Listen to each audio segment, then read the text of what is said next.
Hello, hello. Welcome back to part two. If you didn't see part one, you'll need to watch that first because you'll be lost in this one otherwise. The free link for part one is right there in the description box. You can catch that and then bounce right back over here. But I felt like we were rushing it if we didn't do a part two.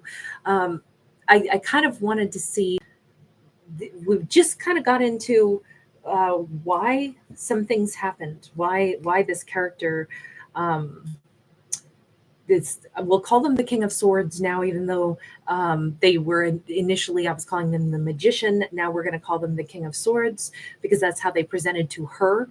But one of their big hurdles, one of the things that they had to get right with inside themselves, had much to do with them needing to get like emotionally balanced. We have Sag energy here, and we have them coming up now as a King of Cups. So feeling like love that they could express, love that they could give. I don't even think this person was good at expressing, period. And we kind of already talked about that twice in part one. Like maybe they have trouble expressing, emotions to a certain extent. But let's go ahead and take a look at this fictional character. What would we add to that snapshot? Because that's where we ended in part one, and I felt like it was too abrupt. We have the Lovers and we have the Queen of Wands. I gotta say, the thing that they most needed to work through in their own mind is that they were wanted by somebody. They have always been nuts about her. We can finally name her the Queen of Wands. They thought she was the most gorgeous. They thought she was amazing. And yet they acted hot and cold, which she found deeply insulting because they came across as if they were trifling with her. They were playing games with her intentionally to insult her.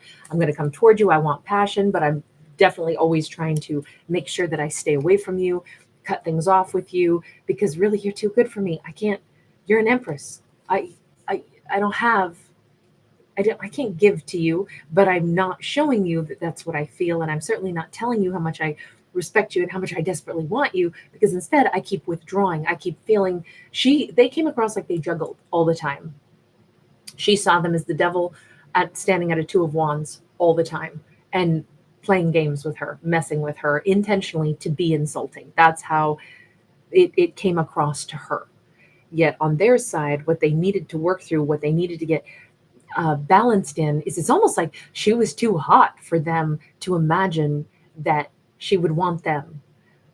But I think that was how they felt about everybody. Everybody, there's no way that anybody's really going to want me, and certainly no way that somebody's going to want me to come back to them. I almost feel like this was a little bit of like, I want to run from you. I really want you, but I want to run away, and then I want you to fight to bring me back and to tell me how valuable I am. But the problem with that behavior is, to her, it was a gigantic game that they were playing to show her how unimportant she was, how trivial she was in their life. And then she blocked them for causing her hurt and pain, and she had to go heal from that.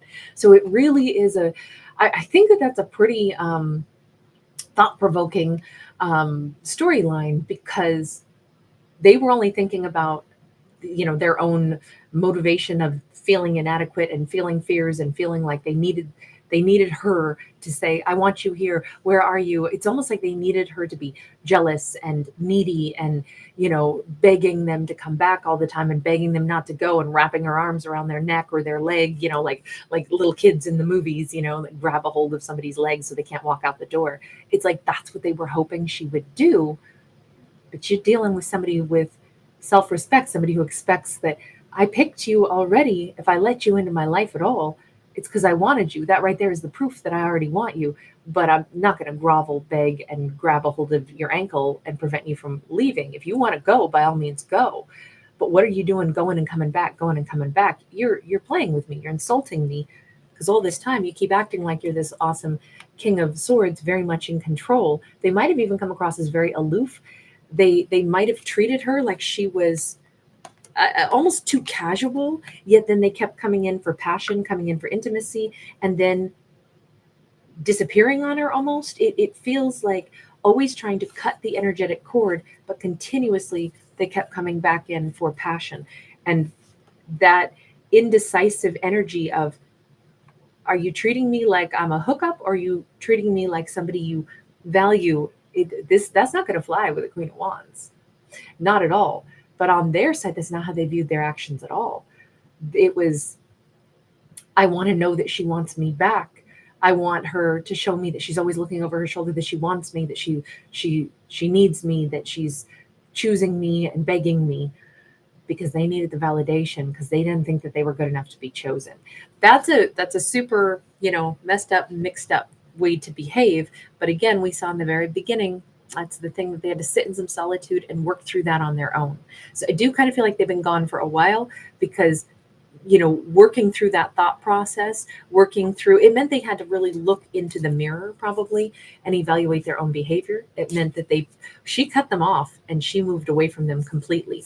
And in part one, we saw a slow moving night with what should be a fast moving night, but slowed down also. So I'm going to say it took time, because they had to really do some deep inner work. They also had to let that facade, that ego drop, because they needed to be able to learn to say, I am so sorry that my actions would have treated you that way. It's like they needed to understand, because I think they did, some part of them knew that this is so not okay what I'm doing. This would be hurtful to another person. But at the same time, it didn't, how do I say it? It's like it didn't matter, because they were not healed enough, whole enough, or confident enough to simply acknowledge she loved me, or she certainly wanted me, and I played all those games with her and I hurt her. It's like they could identify this action that I'm taking toward her would be hurtful. But at the same time, there's this disbelief. Yeah, but there's no way she could want me anyway. She's a freaking empress. So, I mean, I couldn't possibly hurt her, because she's so much better than me anyway. That mentality, that lack of ability to like wrap their head around the facts, it took them time to wrap their head around the facts. So they've done some of that. They've sat with themselves. They've had this breakthrough. So what happens next? Page of Cups. Okay, they're finally, it's not just an apology that they have to give. They have to explain what was going on in their head with the way they were behaving toward her. Because an apology isn't enough. Like, hey, sorry, I treated you like garbage. Hey, sorry, I kept hitting it and quitting it and treating you like you weren't anything. Sorry, I acted aloof and cold, but then would be passionate and then just as quickly insult you by treating it like it's nothing and actually trying to cut ties with you continuously. That you can't say that, because all that says to her is, yeah, I know I treated you like crap. Sorry about that. That could be just as insulting. It's a good thing they haven't come forward yet until they've had enough time to really self-reflect, because if they just came in to say like a casual sorry, or even a heartfelt, God, I'm so sorry I treated you like that, that still could be insulting.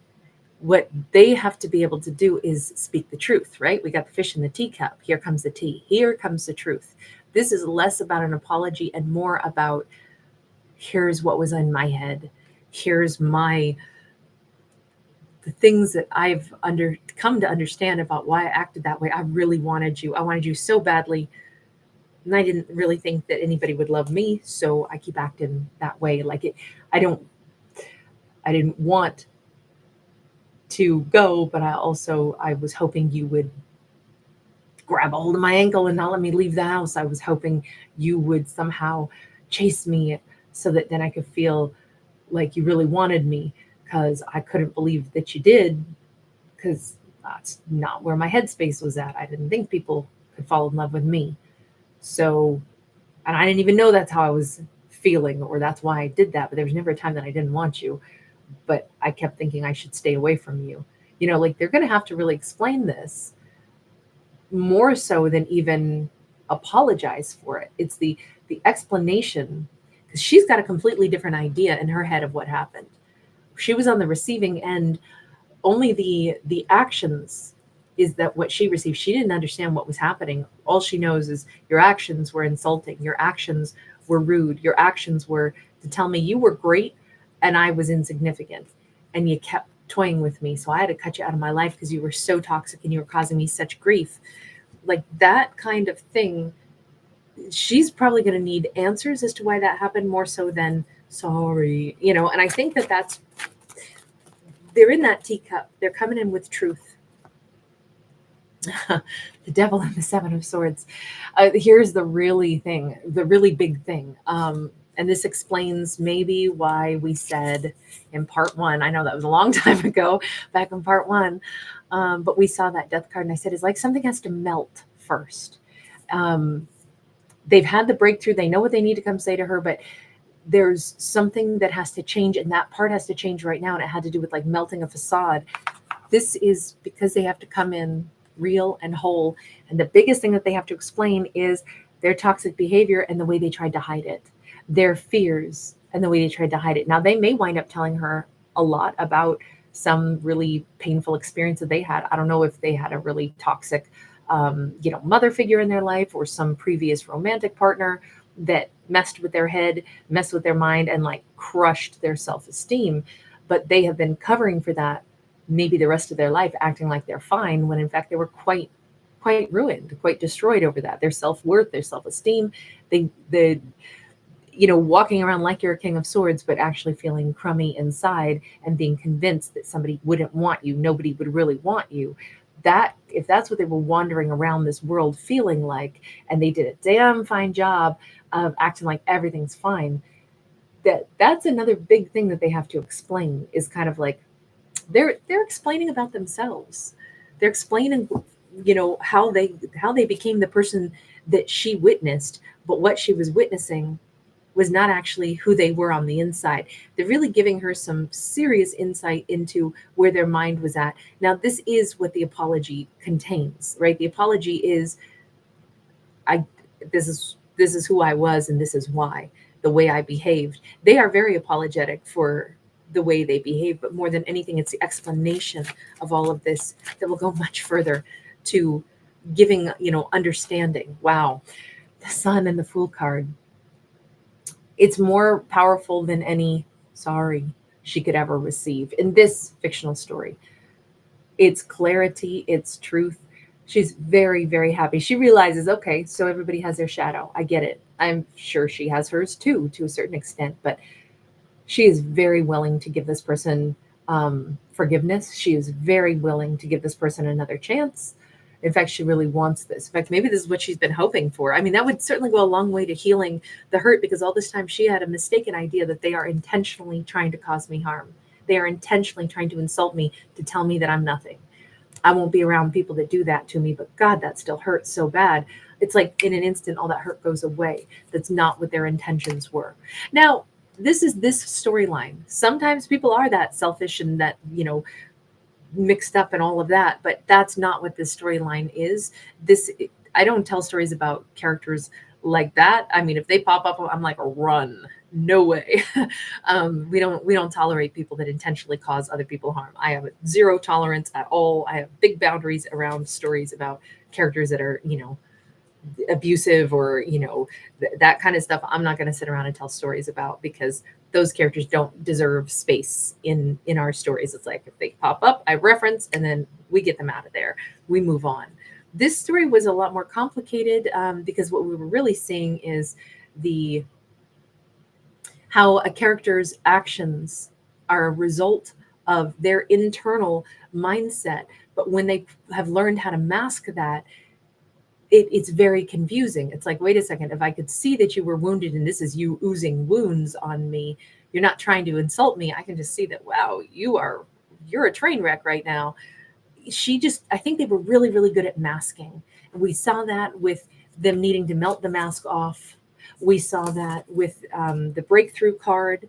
We saw that with the energy of them having that Seven of Swords, where it's like, everything smells like roses, looks like roses, but on the inside, they're a train wreck.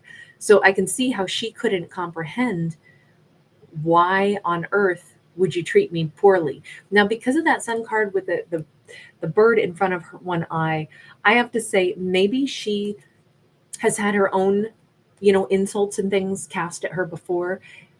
And so her mind was like, oh, wow, that's awesome. So you're one of those people, huh? So maybe that's why she didn't see through their facade and realize your toxic behavior, man, you got problems. Although she had enough self-confidence and self-worth to block them and move on and heal from this and go after her hopes, wishes, dreams, and goals. But I'm wondering if maybe there's an element where she can really give this person forgiveness partially because she understands. She's like, oh, you know what? I've been wounded before too, and acted like I was fine when in fact I was still really oozing pain internally, but I don't want to show that to anybody. And sometimes I've confused people with my actions too. There's this very, like this huge ability to comprehend the why characters behave the way they do. You know, this is just one of those stories where it's like characters do the best with the tools that they had in their toolbox until they realize this is inadequate and I'm messing up my life. And I've hurt somebody who's a good person and somebody that I love, somebody that is my 10 of cups, and I hurt her, pushed her away from me. I don't know, she might have told them point blank what she thought of their actions, their behaviors. Something triggered them to do some work. Wow. King of Swords. Here they are with one bird over one eye as well. There's definitely been a lot of, energies of the guides have been trying to say, see it from the other person's perspective. And maybe that's the way to look at this. They needed to, maybe this is the breakthrough for them to realize, how do you think she saw your actions? She saw you as a bit of a monster, an insulting monster. See it through her eyes. If the guides encouraged them and they finally were like, oh my God, I completely insulted her. She didn't know it was me it was my thing. It was my insecurity. I thought the world of her. She's a freaking empress. But I disrespected her and she thinks I intentionally played messed up mind games with her to hurt her. Oh my God. Like that's seeing it through another person's eyes, imagining our behavior if someone did it to us is a pretty sobering thought sometimes. And for her, she too might have said, okay, they're telling me all of this. Let me see it through their eyes. Let me imagine I'm walking in their shoes for a moment. Let me imagine how much growth they must have actually done for them to be able to come forward to me and speak all of this out loud. They're standing in front of me or sitting in front of me, giving me the tea, telling me their vulnerabilities, telling me where this toxicity stemmed from, telling me how hard they hit it, telling me they're trying to let me see why they behaved the way they did. This is them being really vulnerable, and you probably couldn't do that unless you've reached a point where you really feel bad that you treated me poorly, and you're trying very hard not to excuse it, but I can see that you actually are really sorry that you hurt me. You're letting me see how you ended up the way you were. Both of these characters are being guided to think about and really listen and think from the other person's perspective. How would my actions have looked to you? Let me picture walking in your shoes. And I think that is what gives this whole thing a brand new beginning, because there's a lot of growth in this story, actually. A lot of growth.